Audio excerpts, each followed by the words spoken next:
I bite at the hand that feeds me, slap at the face that eats me. Some kind of animal cannibal. Animal cannibal. Great. So, when did you and Dad first get Xena?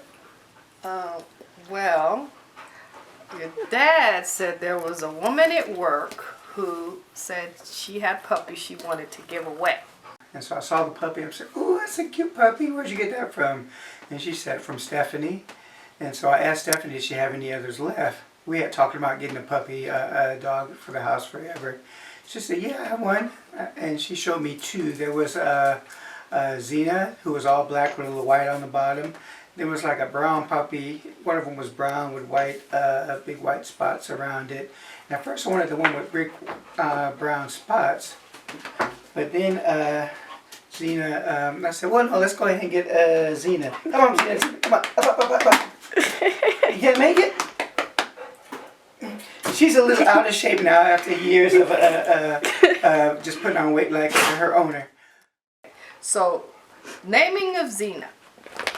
There's sort of like this old tradition in our family. Every time we seem to name a dog, and because I'm so into television and movies, we seem to end up come up with names with a character in a film or a television show. And the kids were coming up with some really cute names, but she wasn't like, I knew it wasn't going to be this cutesy dog when she got older. So I didn't want a really cute name like Pebbles, or someone came up with one for Phoenix, which I thought was cute, but that was more for a boy dog. It didn't sound like one for a girl dog. And we started bouncing names around and thinking of characters, and turns out I think Aaron had said Xena. Hi, I'm Aaron. I'm unfortunately Serena's brother. Take this seriously. And I am. And I said, "Oh yeah, that's really cool, because that show, Xena, Warrior Princess."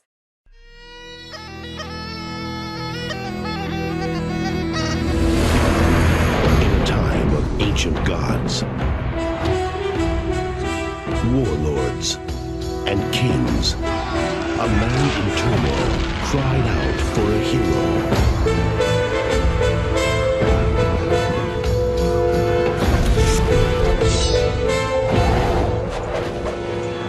She was Xena. And that's what we wanted her to be, because she was supposed to be the warrior of the house. She was supposed to be this great protector of the house and of the kids when me and Daddy weren't home. So Xena, Warrior Princess, is her name. That's how we came up with her this. full name. That's her, Xena Warrior Princess Jackson is her name. That's how we came up with her name. And she's very much a warrior. When somebody strange comes to the door or even walks by the house, she's always barking and growling. And even when the rabbit, I call him Bugsy. There's this one little rabbit that teases her all the time, and she can't wait to get to him, but she can't because she's always in the house. So because she's a warrior princess, she wants to get to the rabbit. But that's just her. That's kind of like the fun she has during her days.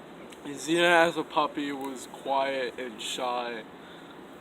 I only remember her mostly on the couch, our old couch before it was ravaged by her. She was really tiny, and then she grew really big really fast, and we didn't know what to do. And then the brownie incident, the infamous brownie incident. Pan of brownies. The brownie incident.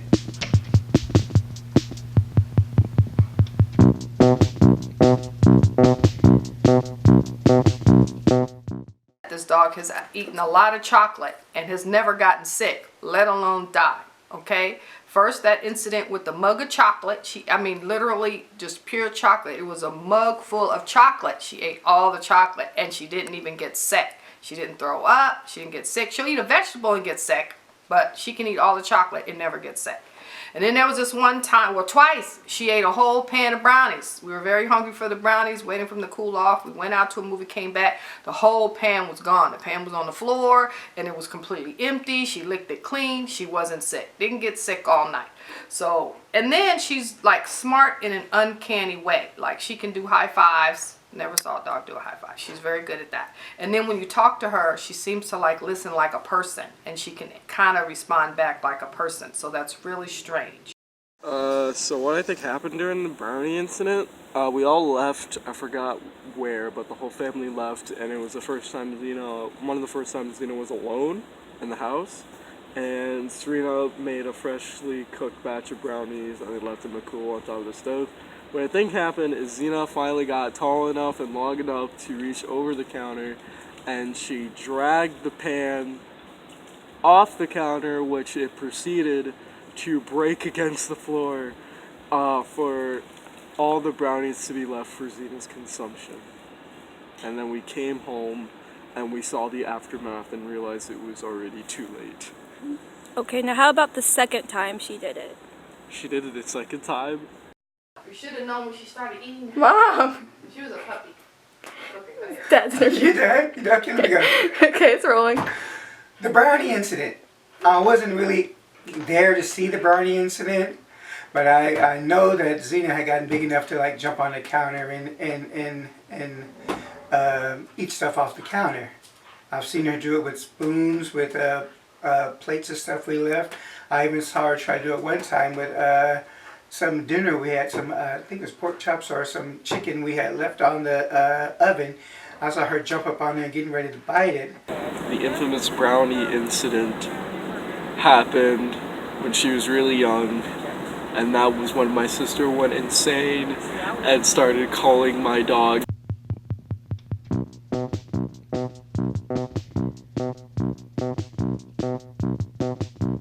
How do I meet the strangest men?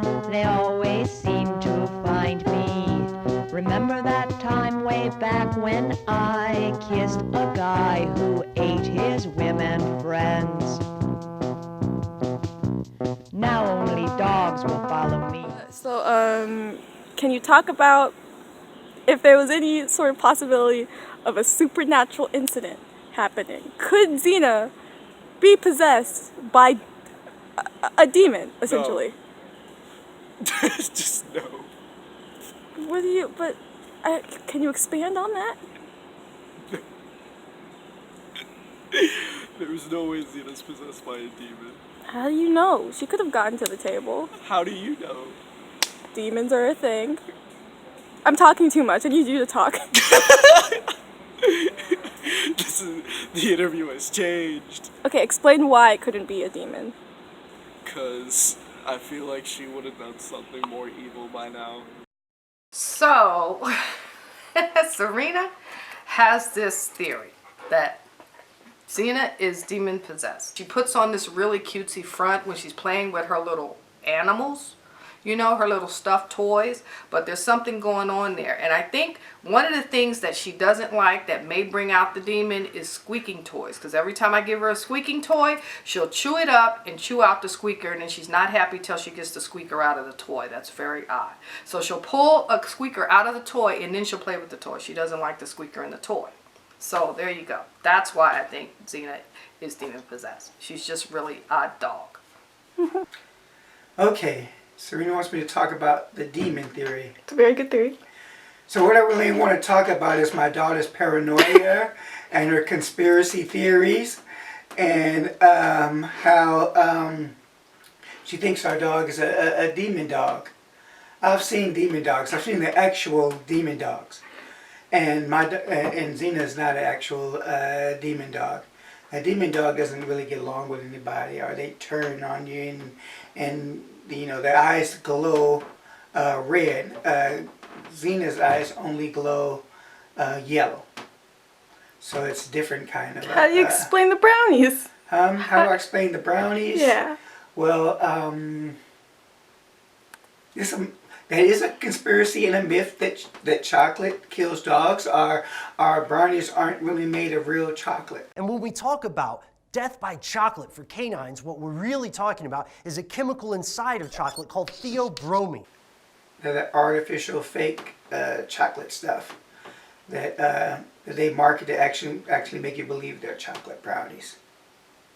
But in the event, she probably has a stomach of iron. This becomes toxic to dogs at about 100 to 150 milligrams per kilogram of body weight. I have diabetes, and now she probably has diabetes, and she has a sweet tooth.